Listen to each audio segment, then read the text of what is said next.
A fresh report has revealed Chancellor Rachel Reeves may be forced to break her core manifesto promise of not raising taxes on working people to meet her self-imposed borrowing rules.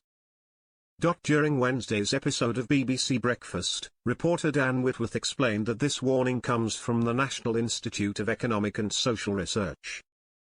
It said the government was on track to miss the target it has set itself by more than £40 billion.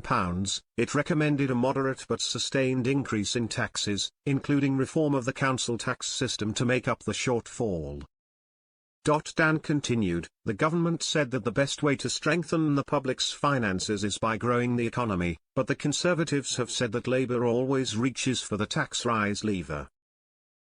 This was blamed on poor economic growth, higher than expected borrowing and a reversal in welfare cuts that could have saved the government £6.25 billion.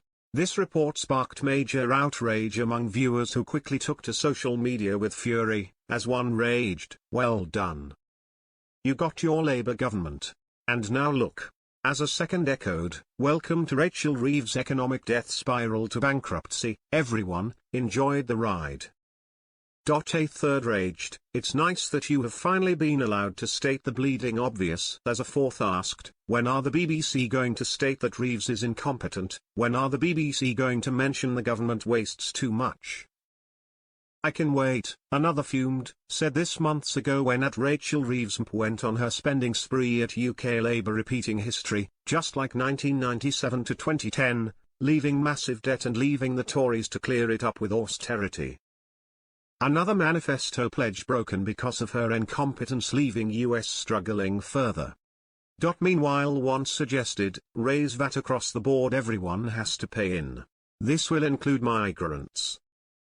We all buy items so everyone will benefit. Not just taking money from the same few year in year out.